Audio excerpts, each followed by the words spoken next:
Hi friends, welcome to Soumya food house YouTube ಚಾನಲ್ಗೆ ಎಲ್ಲರಿಗೂ ಸ್ವಾಗತ. ಫ್ರೆಂಡ್ಸ್, ಇವತ್ತು ಮನೆಯಲ್ಲೇ ರುಚಿಕರವಾದಂತಹ ವಾಂಗಿಬಾತ್ ಪುಡಿನ ಯಾವ ರೀತಿ ಮಾಡೋದು ಅಂತ ಹೇಳ್ಕೊಡ್ತೀನಿ. ಮೊದಲನೇದಾಗಿ 200 ಗ್ರಾಮ್ ಅಷ್ಟು ಕಡಲೆಬೇಳೆನ ತಗೊಳ್ಳಿ. ಕಡಲೆಬೇಳೆನ ಚೆನ್ನಾಗಿ ನಿಧಾನಕ್ಕೆ ಉರಿಯಲ್ಲಿ ಅದನ್ನು ಗೋಲ್ಡನ್ ಬ್ರೌನ್ ಕಲರ್ ಆಗೋವರೆಗೂ ಹುರ್ಕೊಳ್ಳಿ.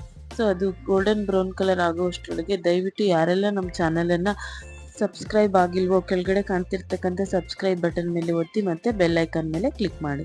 ಸೊ ಗೋಲ್ಡನ್ ಬ್ರೌನ್ ಕಲರ್ ಆಗೋ ಥರ ನೀಟಾಗಿ ಸಣ್ಣ ಉರಿಲಿ ಅದನ್ನು ಚೆನ್ನಾಗಿ ಹುರ್ಕೊಳ್ಳಿ. ಸೊ ಅದೆಲ್ಲ ಚೆನ್ನಾಗಿ ಹುರಿದಾದ್ಮೇಲೆ ಅದನ್ನು ಒಂದು ಪ್ಲೇಟ್ಗೆ ತಕ್ಕೋಬೇಕು.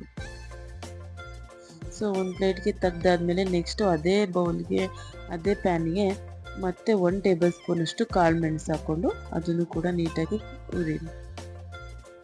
ಅದೆಲ್ಲ ಹುರಿದಾದ್ಮೇಲೆ ಮತ್ತೆ ಅದೇ ಪ್ಯಾನಿಗೆ 1-2 ಟೇಬಲ್ ಸ್ಪೂನ್ ಅಷ್ಟು ಜೀರಿಗೆನ ಹಾಕ್ಕೊಂಡು ಅದನ್ನು ಕೂಡ ಚೆನ್ನಾಗಿ ಫ್ರೈ ಮಾಡ್ಕೊಳ್ಳಿ.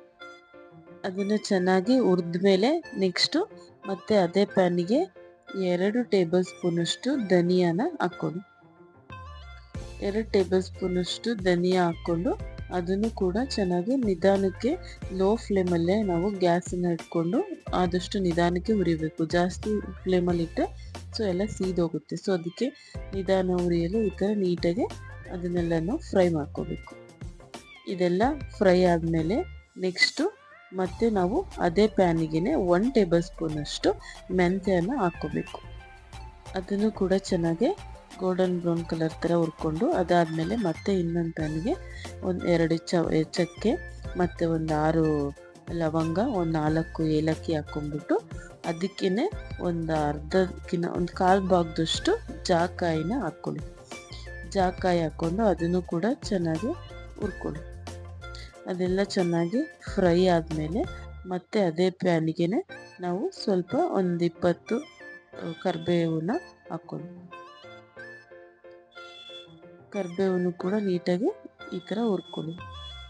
ಅದು ಕ್ರಿಸ್ಪಿಯಾಗಿ ಬರುತ್ತೆ. ಹಸಿ ವಾಸನೆ ಎಲ್ಲ ಹೋಗಿ ನೀರಿನ ಅಂಶ ಎಲ್ಲ ಹೋಗಿ ಅದು ಕ್ರಿಸ್ಪಿ ಆಗೋ ಥರ ಹುರಿದಾದ್ಮೇಲೆ ನೆಕ್ಸ್ಟು ಅದೇ ಪ್ಯಾನಿಗೆ 1 ಟೇಬಲ್ ಸ್ಪೂನ್ ಅಷ್ಟು ಎಣ್ಣೆ ಹಾಕ್ಕೊಳ್ಳಿ. ಎಣ್ಣೆ ಚೆನ್ನಾಗಿ ಕಾದ್ಮೇಲೆ ಅದಕ್ಕೆ 20 ಬ್ಯಾಡಗಿ ಮೆಣಸಿನ್ಕಾಯಿ, 8 ಪೀಸಷ್ಟು ಗುಂಟ್ನೂರು ಮೆಣಸಿನ್ಕಾಯಿ ಖಾರಕ್ಕೆ ಹಾಕ್ಕೊಂಡ್ಬಿಟ್ಟು ಅದನ್ನು ನೀಟಾಗಿ ಫ್ರೈ ಮಾಡ್ಕೊಳ್ಳಿ. ನಿಧಾನಕ್ಕೆ ಅದೆಲ್ಲ ಚೆನ್ನಾಗಿ ಫ್ರೈ ಆದಮೇಲೆ ಅದನ್ನು ಎಲ್ಲದನ್ನು ಕೂಡ ಒಂದು ತಟ್ಟೆಗೆ ತಕ್ಕೊಳ್ಳಿ.